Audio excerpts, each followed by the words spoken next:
Well then, gents. Looks like I stand alone here. Yeah, it's not gone well. It really hasn't gone well. We're sort of semi-fucked here. Uh,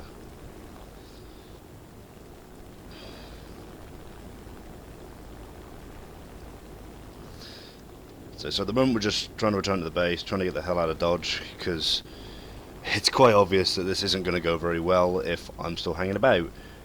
I'm amazed that the F-89 is still hanging on against 1, 2, 3, 4, 5, 6, 7 hostiles. My role's pretty much been complete for the day. I've bombed every base I've found, so I don't know whether to hang around by the airfield and just... At this altitude it wouldn't matter. At this altitude a flak can't hit jets. Not that it would really matter anyway. The F-89 has just been killed. I might as well just sit around at about 7,000 meters and just try and hit them as they come up one by one.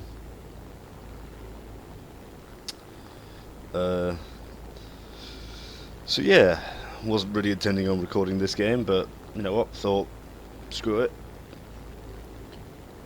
Got a few, look, fun enough, might as well put it up.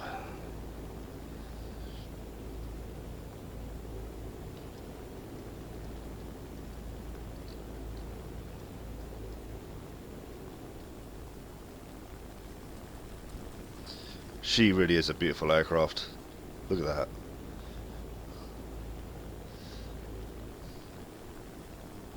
B-29 Superfortress. This is the B-17 experience on crack, this thing.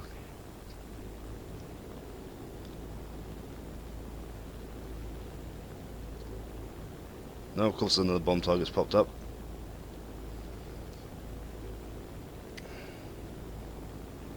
In a minute, someone's going to activate the blind hunt order, and I'm gonna get jumped by like 3 of them at once.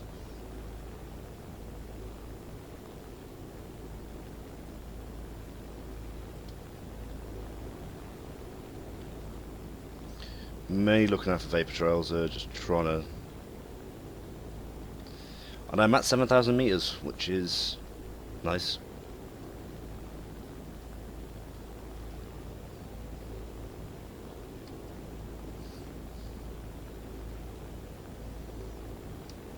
Me and a lonely B-29 hanging on at the edge of existence.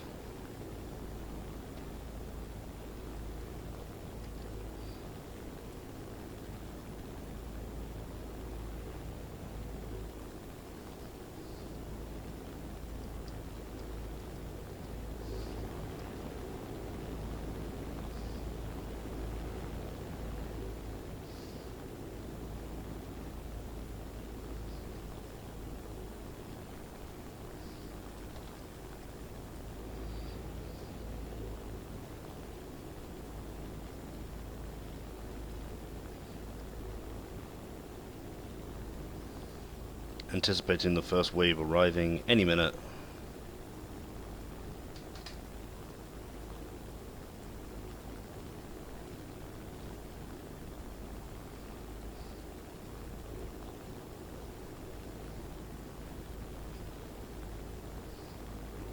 There it goes, blind hunt order. I've been made. And I'm expecting a jet to come up here at any point and just, you know, be like, hello, your time of fun has ended.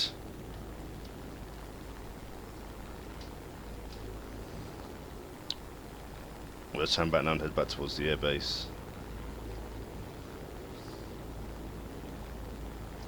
Even getting over it would be a miracle, if I'm honest with you.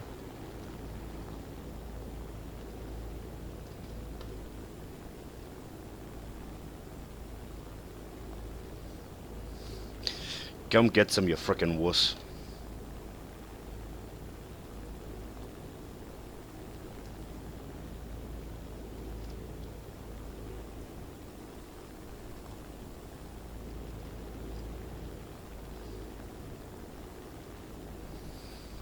So it's going to change in a minute. And you'll lose sight of me.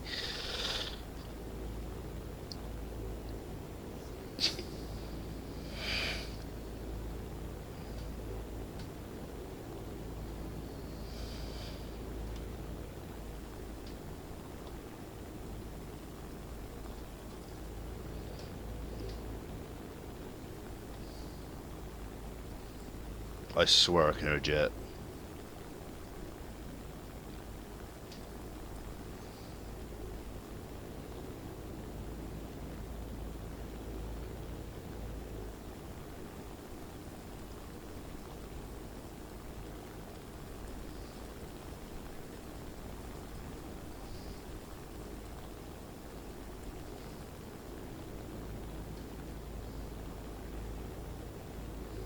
Objective complete. Yay, give me credits.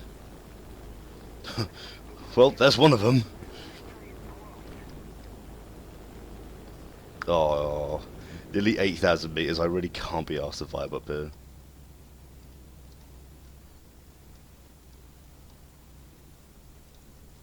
This is the B-17 experience. Or the B-29 experience, should I say. It's climbing up this high and just bombing things and hoping the enemy doesn't find you.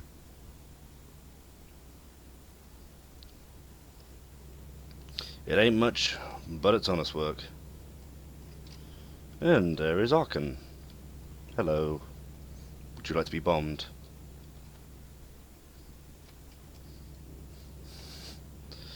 All that freedom.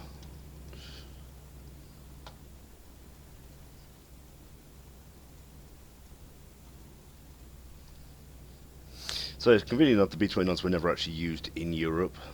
They were placed in Europe after the war for carrying nuclear weapons in case the Soviet Union ever decided to, you know, just squash Europe because Stalin wanted to.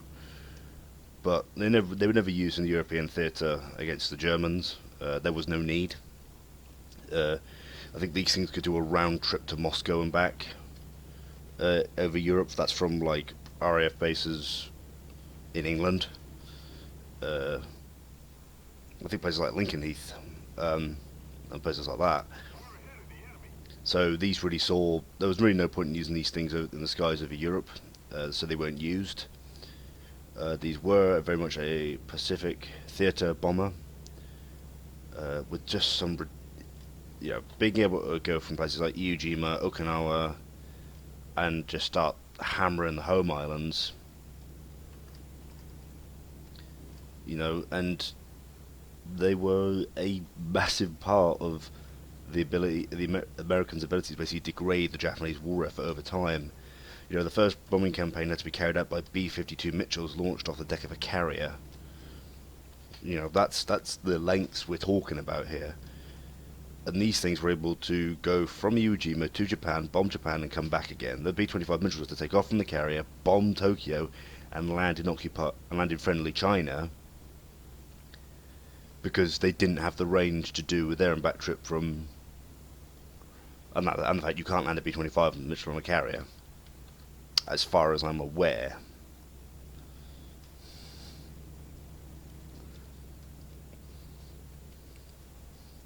So yeah, these things were really quite the spectacle.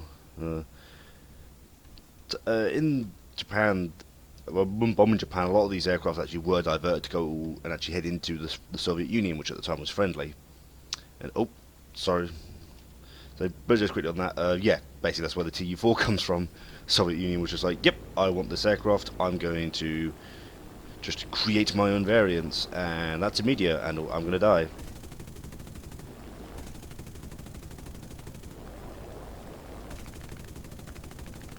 Really wish these 50 cals did more damage.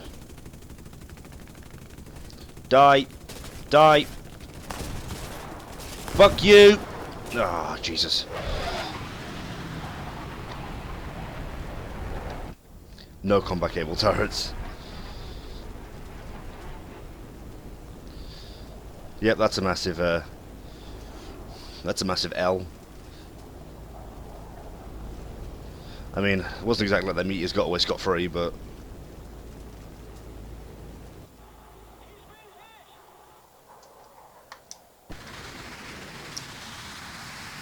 Nah, he's definitely leaked something. Yeah, the B-29 in a nutshell, pretty much. That's the B-29 experience. You go, you bomb, your team dies, you die. Team survives, you survive.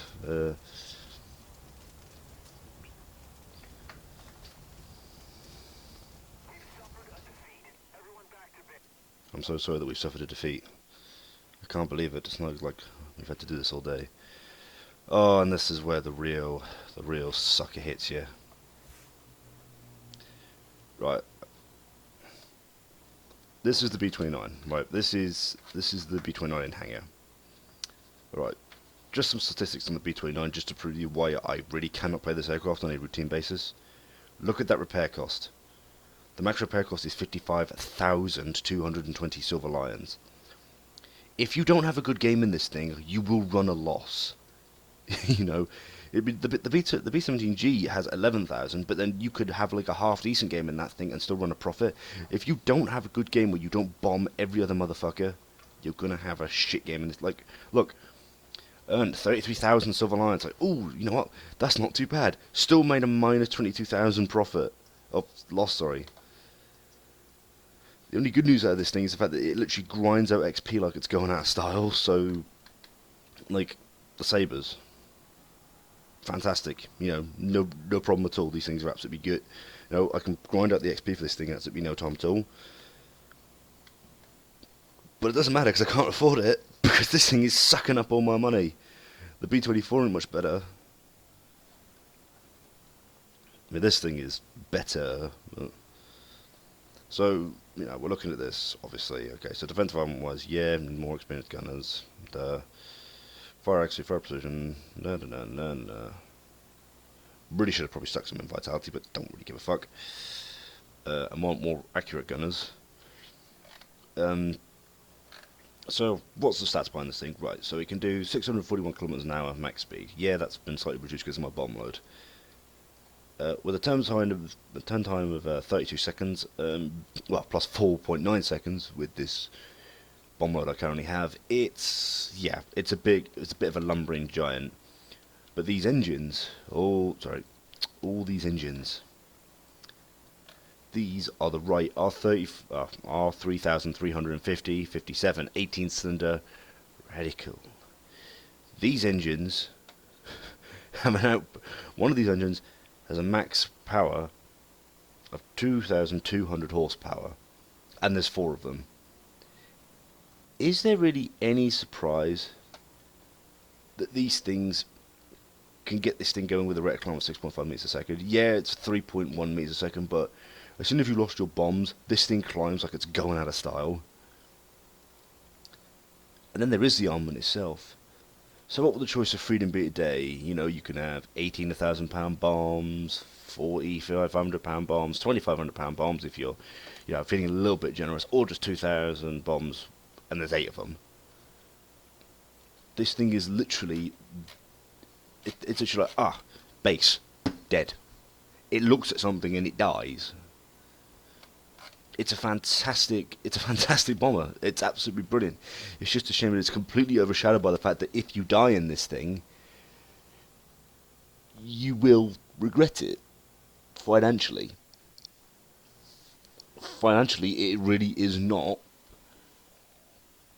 a viable aircraft. Oh, and then we got this map. This thing, I don't mind this map, right? I really don't mind it. But it's not exactly a bomber map.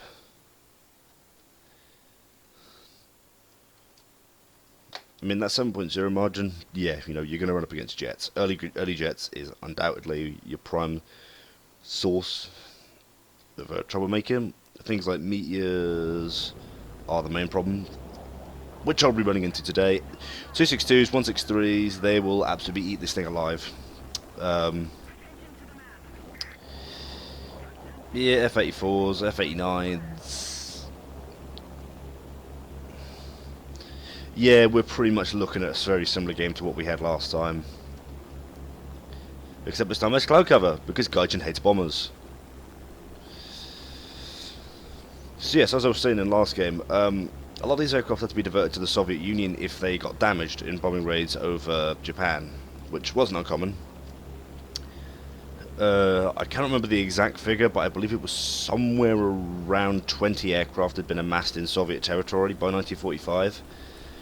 The Soviets saw the just giant bomber that this thing was and realised they had nothing that could match it in terms of the ability to carry large payloads and, you know, dish out large amounts of damage over territories. And they understood that they were going to need one. They predicted that the Cold War would be something like World War II, in that they would, have to go and bomb enemy industry to cripple the enemy's war effort. This aircraft was ideal for doing such a thing. The best thing the Russians could field at the time would probably be something like the P-8. It's still not practical and still not really what you want. So they basically reverse engineered this aircraft to all intents and purposes. They took the aircraft, they took the ones which weren't completely wrecked, and they basically took them all these B-29s and their crews were meant to all be extradited back to the US after they were done. The Soviets pretty much took this aircraft and reverse engineered it and made it their own aircraft. They couldn't do everything. The engines were, not the same. There was obviously differences with them. The guns were not the same as we see in game with the Tu-4. They are the 23mm instead of the redoubtable 50 cals, which makes sense. Why use something that you don't produce en masse? And the Dushka really isn't good for the job. The 23mm are good. This is just better. I personally prefer the 50 cals in game. You can just throw up more shit really with them.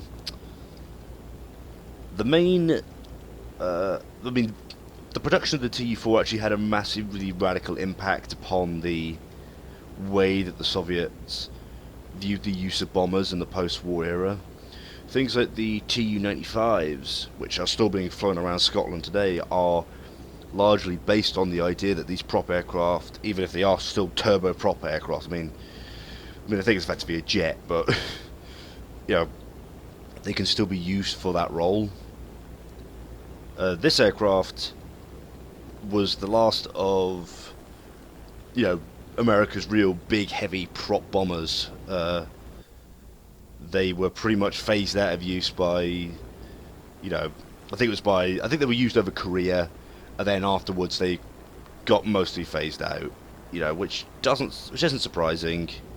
You have things like the B-52s that are coming online. These things, they're good, but they ain't B-52s. Speaking of which, if Gaijin ever adds the B-52 into this game, it's just gonna be hell. There's just gonna be hell to pay. How many fighters do you think are just gonna love feasting on B-52, sorry, if they get introduced into this game? I can imagine quite a few.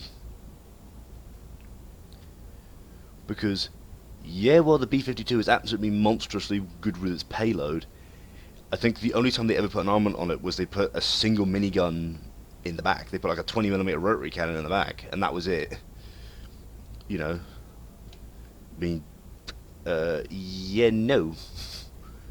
No, it's not what you need.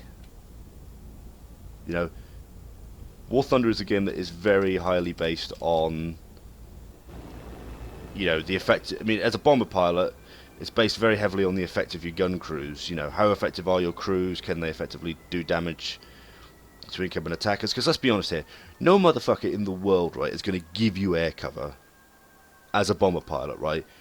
Do not expect any fighters to just give you cover, because they don't, right? I've seen attackers give me more bomber cover than fighters. It really is like Red Tails. And this should be the end of the game. Oh wow, no. What the fuck was that? A B-29 bombing then? Oh, there. Oh, you bastards. Oh, nah, mate, go fuck yourself. Oh, that's a total piss take, man. Fuck that noise. Oh, that's infuriating.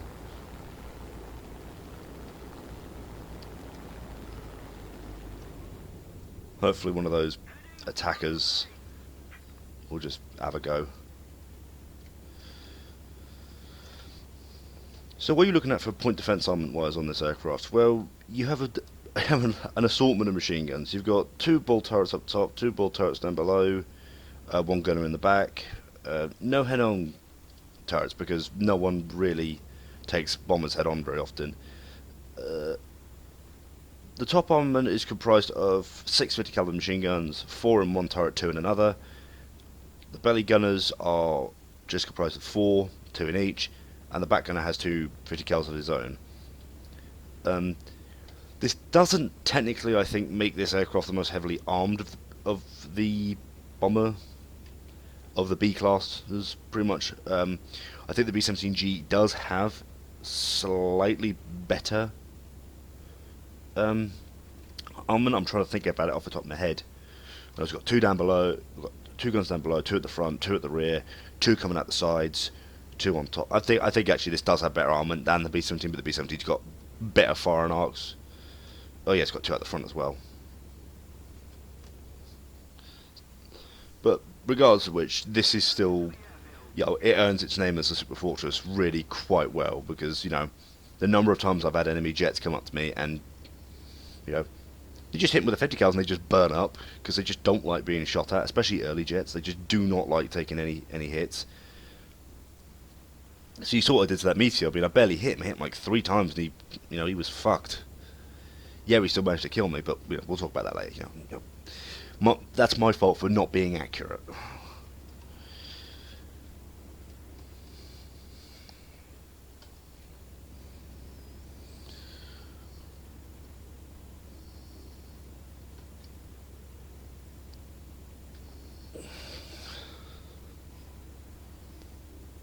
Oh, someone's activated the order blind hunt, because there's like 3 bugs left.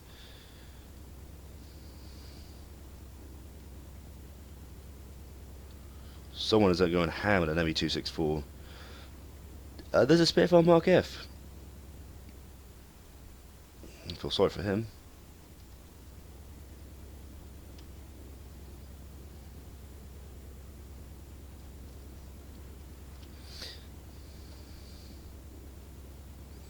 Yeah, I know for well I'm probably have to go round and down on this thing.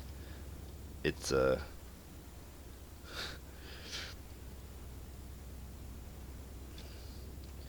trying to land one of these things is, this is probably the second hardest vehicle in the game to land. Sorry. Yeah, the TU4 and the Chinese TU4 Poland are also like the second hardest vehicles. Obviously. The reason why the hardest one, in my opinion, is the 264, the American bomber that the Germans get. That thing is just awful because it's so fucking fast. I think I'm about to win the game. B-27, B-57, sorry, is about to dish out some more freedom on this base. And that should be game. Yes, it will.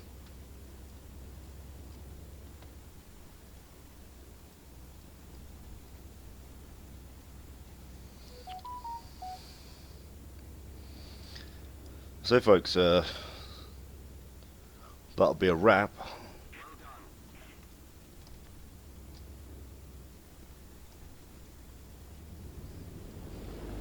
So you can see friendly B-29 down there, he's having an absolute hell of a time trying to land that fucking thing.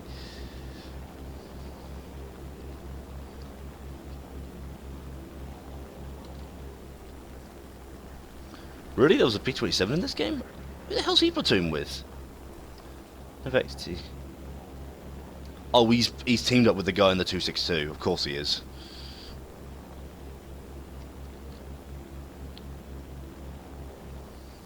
There we go. Very successful game. 4.28 tons of bombs dropped on bases. Let's see what we got credits-wise. Look at that. There you have it. 41,000 credits. Best if I do it in the post-battle. There we go. 40,000 profit, which is a massive, which pretty much doubles my losses from last time. When this thing goes right, it goes right. Okay, it works. It just works. You just have to try not to get shot down in the damn thing, and then you'll be all right. And then financially, you'll be good. um, But yeah, so that's pretty much the B-29 Superfortress. Let me know in the comment section what you guys want to see next. I am quite limited in what I can do because I am still grinding.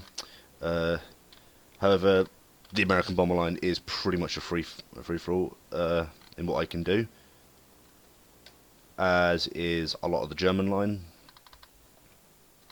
With some of this stuff, if you want to see any armoured vehicles, as you know, say I'm relatively up to speed on the German tanks.